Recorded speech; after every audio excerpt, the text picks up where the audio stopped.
Olá pessoal, tudo bom com vocês? Sejam bem-vindos a mais um vídeo aqui no canal. Hoje estou aqui com o Romeuzinho para falar com vocês sobre batismos em crianças. Por que os católicos batizam bebês? Por que não espera ele crescer e decidir por si próprio? Nós não devemos deixar eles decidirem por si. Eu vou batizar o Romeu criança, vou deixar ele crescer e escolher por si só. Jesus não batizou quando era adulto, por que as crianças devem ser batizadas? Tem alguma coisa na Bíblia que explica isso? Essas são dúvidas muito frequentes. Eu, inclusive, tinha essas dúvidas quando era protestante. Se você não me conhece, está chegando agora, seja bem-vindo. Meu nome é Larissa Costa. Eu, por 23 anos, fui protestante e me converti ao catolicismo há menos de um ano. Aqui tem um vídeo sobre a minha conversão. Esse vídeo teve uma repercussão muito grande, inclusive queria agradecer você que começou a me acompanhar através desse vídeo. Enfim, vou contar pra vocês um resumo aqui das respostas que eu encontrei pra esse tema. Esclareci muita coisa sobre o catolicismo naquele vídeo da minha conversão. Hoje estou aqui esclarecendo mais uma. E se tiver mais alguma coisa que vocês querem que eu venha aqui fazer um vídeo sobre isso, deixa aqui nos comentários.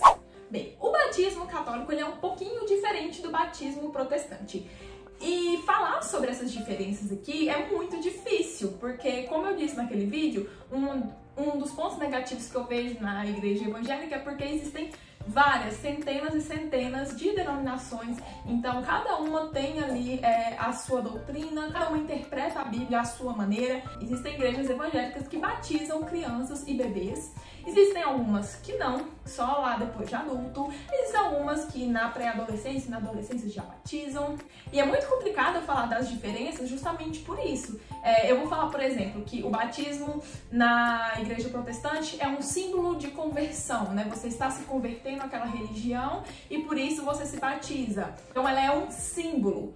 Quanto para a igreja católica, o batismo não é um símbolo. Ele realmente é um sacramento. O Espírito Santo realmente passa a habitar em você a partir da data do batismo. Então vai ter algumas denominações protestantes que também acreditam nessa questão, tá? Próxima ao catolicismo.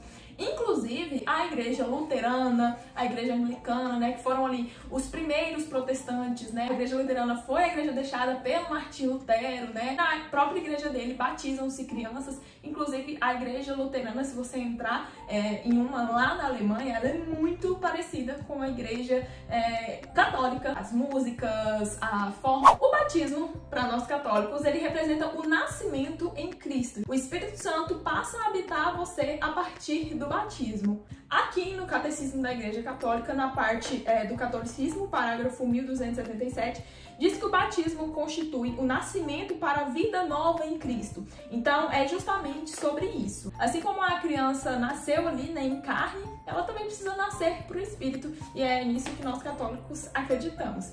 Então, quanto mais cedo nós batizarmos, melhor. Quanto mais bebezinho ali, melhor. A criança e o bebê são batizados pela fé dos pais e dos padrinhos. Para mim, essa questão de escolha, eu vejo dessa forma, sabe? A criança, ela não está escolhendo especificamente uma religião, mesmo que esteja, e sim recebendo o Espírito Santo. A criança não escolhe uma série de coisas, ela não escolhe o seu nome, quem escolhe são os pais. Ela não escolhe a escola que ela estudar, se ela quer ou não ir para a escola. Você não espera ela crescer para então ensinar uma linguagem para ela. Eu vou educar ela em inglês, em português, em espanhol, em italiano. Vou deixar ela crescer para decidir. Não, você, conforme a sua fé, né, os seus costumes, a sua cultura, ensina ela. Então, no batismo, essa mesma questão. Inclusive, já que eu falei dos padrinhos, tem um papel essencial ali no batismo, tá? Padrinho não é só pra ir lá tirar fotinha na hora do batismo e ir embora, não. A responsabilidade do padrinho é ajudar na educação cristã dessa criança ao longo da vida. Orar por ela, estar ali com ela vivenciando mesmo essa religião. Agora vamos para aquela outra parte, né? Eu separei aqui em 5 tópicos. Jesus batizou já adulto, onde diz isso na Bíblia. A primeira resposta que eu vi sobre essa questão de batismo em crianças tá lá no início da Bíblia, em Gênesis, sobre a circuncisão dos bebês, né? Os judeus ali, eles eram circuncidados, né? Era como se fosse a cirurgia de fimose, ao 8º dia do nascimento. Então, com 8 dias de vida, o bebê era levado ao templo, ali, aquele local, e era circuncidado. Essa circuncisão era o símbolo, o que tornava aquele bebê um judeu. Já com 8 dias de vida, não com 8 anos, não com 18, não com 28, com 8 dias de vida. A criança não entendia nada, mas era através daquele símbolo que ela se tornava, que essa criança era consagrada a Cristo, né, a Deus. O segundo ponto é a questão dos apóstolos, né? A Igreja Católica, ela é apostólica, ela foi fundada pelos apóstolos. Então, na Bíblia, nós encontramos várias situações em que os apóstolos, principalmente Pedro e Paulo, eles batizaram as famílias. Eles foram ao mundo, né, pregar o evangelho, pregar a vida de Jesus Cristo, para converter as pessoas e para batizar. Naquela época, o chefe de família, né, o pai, ele resolvia se converter e através da conversão do pai, toda a família também era batizada. Então, quando o pai era batizado, toda a família era batizada. Um dos exemplos é que Pedro, né, São Pedro batizou Cornélio e toda a sua família. Paulo batizou fulano e toda a família dele. O de Paulo nós encontramos mais exemplos ali na Bíblia, eu não me lembro agora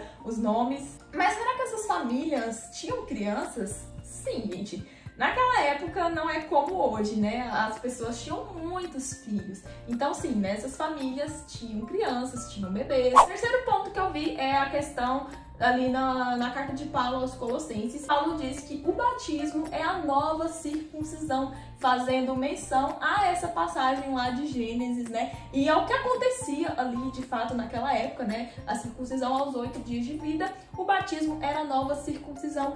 Então, assim como a circuncisão era feita aos 8 dias de vida, o batismo também poderia ser. Tá, e quando a criança ela se torna adulta, o que acontece? Para isso, nós temos a crisma. A crisma, ela é o sacramento da confirmação. Ela é a confirmação do batismo. O Espírito Santo já habita em você desde o dia do seu batismo, né? A crisma, ela é uma confirmação. Então, a crisma, ela vem para trazer essa maturidade. A crisma é feita com o bispo, através de um óleo, né? Você recebe essa unção, você recebe esse sacramento. O meu, inclusive, é hoje. Estou gravando esse vídeo no dia da minha crisma. Ela te dá ali os dons do Espírito Santo, né? Sabedoria, uma maturidade espiritual. Você é fortalecido na sua fé. O quinto ponto é sobre o batismo de Jesus. Jesus se batizou adulto, por que nós devemos nos batizar como crianças? Bem, tem um vídeo do padre Paulo Ricardo que explica melhor essa questão. Vou deixar o link desse vídeo aqui na descrição sobre o batismo de Jesus. Mas resumindo o que o padre Paulo disse nesse vídeo, Jesus ele se batizou pelo batismo de João Batista. João Batista era da idade de Jesus, não tinha como Jesus se batizar criança, porque João Batista também era criança. O batismo, ele tira os pecados, né? No caso da criança, vai tirar o pecado original. Quando Jesus é batizado ali nas águas, é Jesus que santifica aquela água e não ao contrário. Então, Jesus está instituindo ali naquele momento o sacramento do batismo para nós. Jesus que santificou aquela água e não a água que santificou Jesus. As portas do céu se abriram, elas não se abriram para Jesus, sempre esteve aberta. Ele é o Filho de Deus, ele é Deus Filho. E sim, que as portas dos céus estavam abertas para nós, pecadores. Quando Jesus morreu, ele morreu para que nós, quando morrêssemos, tenhamos a vida eterna. Quando Jesus se batizou, ele se batizou para que nós, quando nos batizarmos, tenhamos ali o Espírito Santo, tenhamos as portas dos céus abertas para nós. Os protestantes não validam o batismo católico. Para eles não existe, não é válido o batismo católico. Então, não faz diferença, né? Se o seu filho, quando ele crescer, ele quiser ser de outra religião, não vai fazer diferença, né? Já que eles não consideram esse batismo. Mas para nós, católicos, isso faz sim diferença, nós acreditamos nisso. Falando sobre o batismo católico, esse durante uma época da igreja deixou de ser frequente batizar crianças. Por quê? As penitências para os pecados confessados eram muito longas, duravam anos de penitência. E por isso os pais sabiam que os filhos iriam pecar ao longo da vida. E eles não queriam que os filhos tivessem que fazer essa penitência muito longa, por muitos anos, porque eles poderiam até morrer ali em pecado mortal, né? Deixavam para batizar adultos não por escolha, mas por uma tentativa de preservar o filho. Santo Agostinho, por exemplo, ele foi batizado quando já era adulto, né? Santa Mônica não batizou o Santo Agostinho, não porque ela não cria no batismo de crianças, e sim porque as pessoas, os fiéis, tinham medo dessas penitências. Hoje em dia as penitências não duram anos, e por isso nós vemos com muita frequência os católicos batizando seu filho quando criança. Não é só comprar um lookzinho branco pra batizar a criança, tirar foto lá e pronto, a criança, sei lá quando, vai na missa de novo. Não, isso tem que ser uma vivência. Meu filho mesmo, ele nasceu prematuro, em época de pandemia, e mesmo assim nós levamos ele à missa toda semana. As crianças, elas se educam e elas reproduzem o exemplo, não tanto o que você fala, mas o que você faz. Por isso é importante levá-las à missa, viver uma vida de santidade, né? Respeito, ver a mãe e o pai rezando junto com ele ali, rezar o terço, realmente praticar o que é falado na missa. Porque se você só falar e não seguir, o seu filho, infelizmente, também não vai seguir. Então é isso, pessoal. Eu espero que vocês tenham gostado do vídeo. Um beijo e até a próxima!